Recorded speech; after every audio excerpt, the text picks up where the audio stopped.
little fight on the landing ground.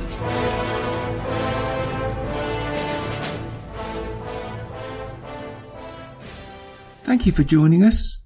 You are listening to A Radio, and this is The Morning Moment.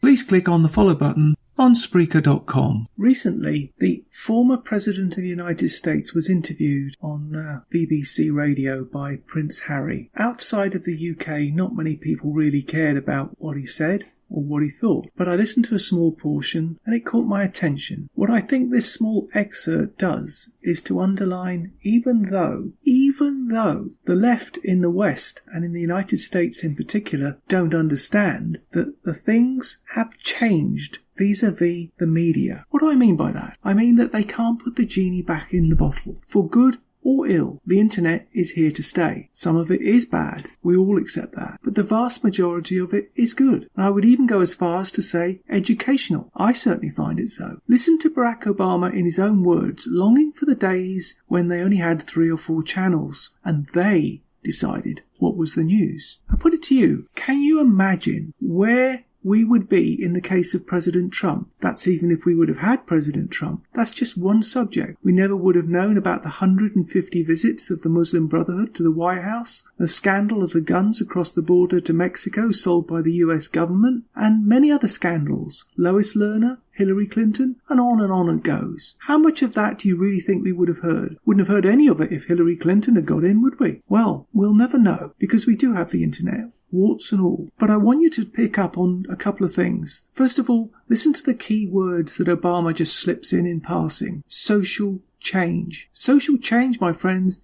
is a communist expression. It's communist dogma. And that's coming out of the mouth of the former President of the United States. That should scare everybody. And finally, listen to Prince Harry, who is supposed to be non-political, also spouting off in the same manner in that end. Who cares what Prince Harry says or thinks? I don't, let alone what the first communist president of the United States thinks, even though I still think he is a threat to national security of that country. Links on my site. Your thoughts? The question, I think, really has to do with how do we harness this technology in a way that allows a multiplicity of voices, allows a diversity of views, but doesn't lead to a balkanization of our society, but rather continues to promote ways of finding common ground. Mm-hmm. And I'm not sure government can legislate that, but what I do believe is that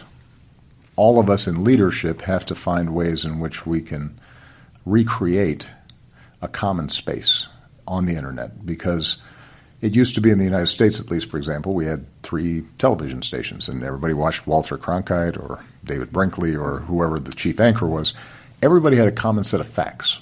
And so there might be conservatives and liberals, but people generally could agree on a baseline of reality. Mm-hmm. One of the dangers of the internet is that people can have entirely different realities. They can be just cocooned in information that reinforces their current biases.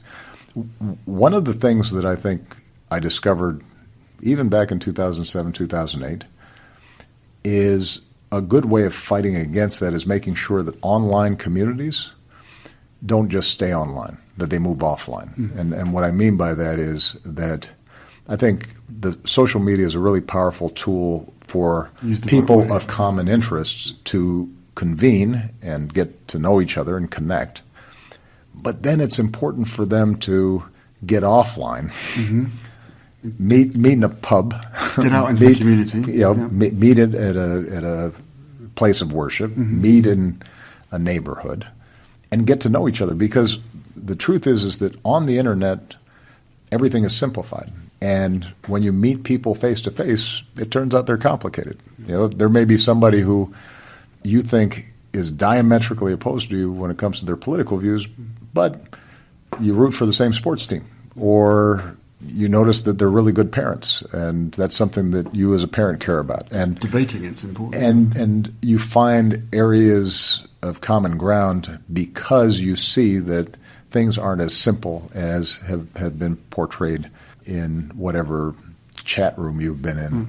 And it's also, by the way, harder to be as obnoxious and cruel in person as people can be anonymously on the internet. And so one of the things we want to do, I think, is as we're working with young people to build up platforms for social change, make sure that they don't think just sending out a hashtag in and of itself is bringing about change. It can be a powerful way to raise awareness, but then you have to get on the ground and you actually have to do something. This is exactly what I ended up saying in the We Day speech in front of 18,000 kids.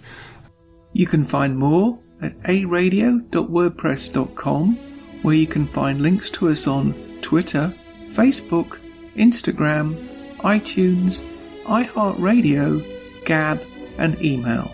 We are continuing to reach out to you, so please pass on the links. Please click on the follow button on Spreaker.com.